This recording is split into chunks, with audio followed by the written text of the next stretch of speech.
je vais vous présenter l'iPhone 3GS en version noire, comme vous pouvez le voir ici.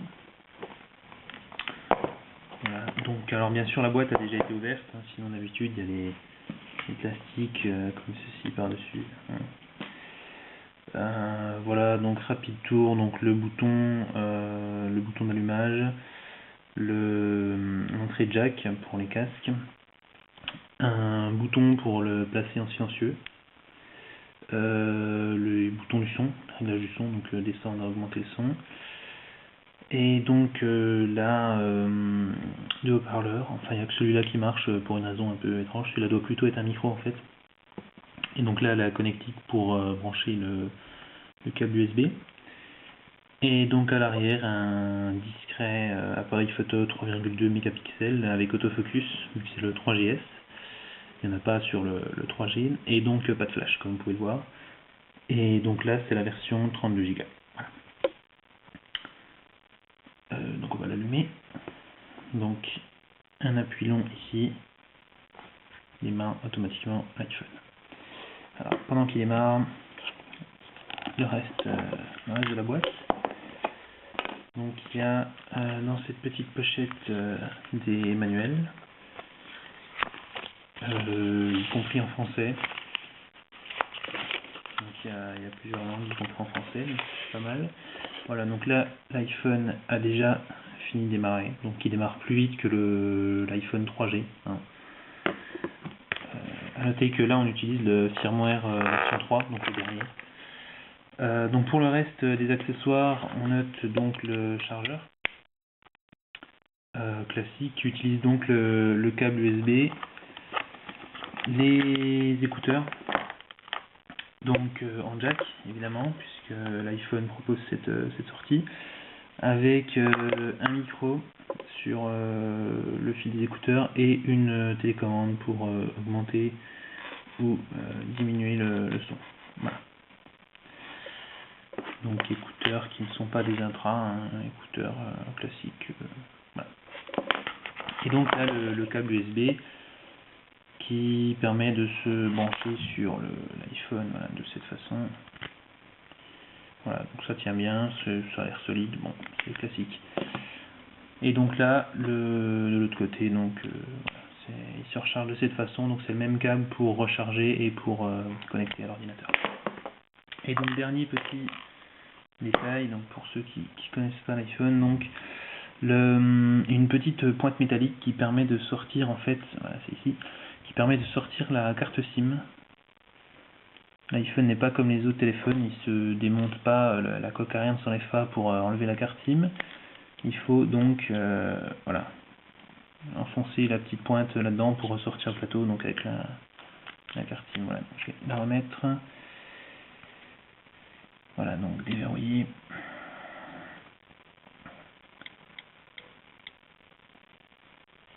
Voilà, donc la carte SIM est reconnue. Donc on arrive sur le menu en fait, avec toutes les applications. Alors bien sûr là il n'est pas d'origine, j'en ai déjà installé plusieurs, comme par exemple Facebook ou Skype ou encore eBay, Google Earth, qui ne sont pas sur la version d'origine. Quand vous venez de l'acheter, quoi, elles n'y sont pas. Bon, d'ailleurs il n'y a pas d'autres pages. Hein. Là j'ai, hop là. Il n'y a pas d'autres pages, hein. Là j'ai plusieurs pages parce que j'ai installé pas mal de choses, mais bon, sinon c'est... Donc vous remarquerez que malgré toutes les applications chargées, il a démarré relativement rapidement, et tout est fluide, hein. C'est assez rapide, bon. Donc on va tout de suite commencer par ici, donc la recherche, le champ de recherche qu'on doit pouvoir faire passer. Oui, alors ça c'est le premier défaut que je dirais de l'iPhone, c'est que parfois en fait on est obligé d'utiliser l'appareil en mode portrait, il passe pas en paysage.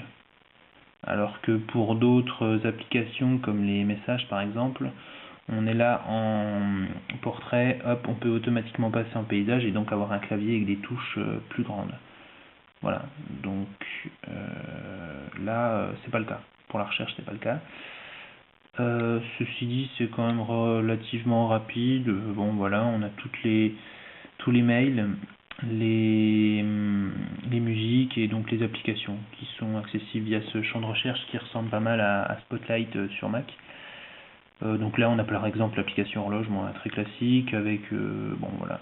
Alors petit défaut de l'iPhone, donc quand vous mettez une alarme et que vous pour le lendemain matin que vous éteignez le téléphone le soir, il se rallumera pas pour vous prévenir. Bon, c'est quand même un défaut comparé à certains téléphones. Bon, on est obligé de le laisser allumer, si on n'a plus trop de batterie, c'est un peu dommage. Bon, il faut le savoir quoi. Donc calendrier, même principe pour le calendrier, si vous avez une alarme, bon par exemple ça, voilà j'avais une alarme, bon ça a pas sonné cette nuit quoi, voilà, donc bon, ça a pas sonné alors que le mobile était éteint. Bon sinon, synchronisation parfaite avec l'application calendrier de macOS, et certainement d'autres applications aussi. Les photos, donc là on a diverses photos prises avec l'iPhone, bon l'autofocus, alors voilà, bon de près, ce que donne l'autofocus, donc là on se rend compte que bon c'est la facture de l'iPhone, donc c'est très net, hein. Prendre du texte d'aussi près avec un iPhone non 3G, 3G classique je veux dire, non 3GS, est assez difficile, hein. Donc là on voit clairement que c'est voilà, c'est assez net, on arrive largement à lire, donc voilà, c'est plutôt pas mal. Donc sinon d'autres photos, ça c'était des photos que j'ai prises tout à l'heure, donc voilà.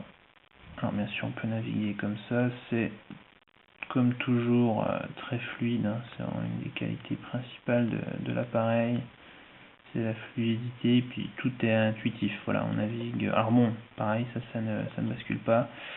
L'appareil photo, donc qui sur ce modèle est un 3,2 mégapixels. Donc là on voit que, petit détail, hein, les icônes basculent automatiquement en fait. Hop, voilà, il se tourne, l'interface tourne. Si on prend une photo, par exemple, plutôt ça pour avoir un peu de texte. Donc là, voilà, on demande à faire le focus à un endroit bien particulier.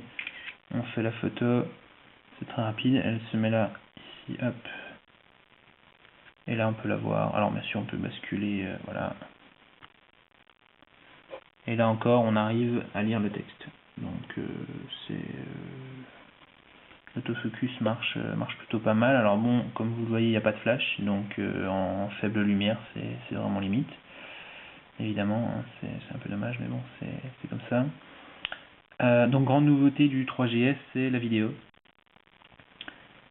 Donc là pareil on peut faire le focus à divers endroits, bon par exemple ici, voilà, donc là ça filme, donc c'est très fluide, hein, on peut, voilà, de loin, de près, voilà, donc là normalement on devrait arriver à lire, voilà, donc là si j'arrête, je demande à voir la vidéo ici, et là je lance la vidéo, voilà, je vais augmenter un peu le son.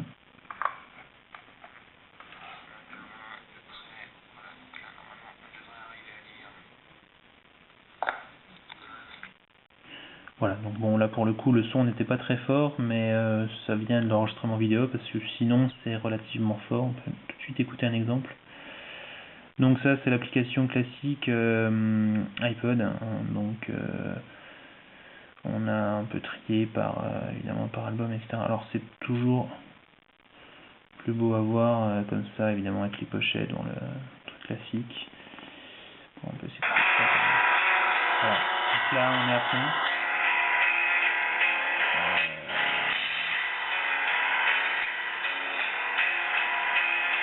Donc là on peut revenir au menu.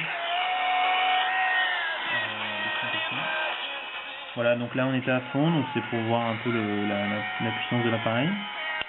Donc comme je vous l'ai dit, on a l'impression qu'il y a deux enceintes, deux sorties de son, et en fait si on met son doigt devant celle-là, ça fait rien, et par contre devant celle-là, voilà, donc ici on a une seule qui marche. Bon c'est un peu dommage, des fois si on regarde une vidéo puis qu'on tient un peu son téléphone de différentes façons, on a vite fait de mettre le doigt devant, voilà, comme ça c'est un peu, là on n'entend plus rien quoi. Bon c'est un peu dommage.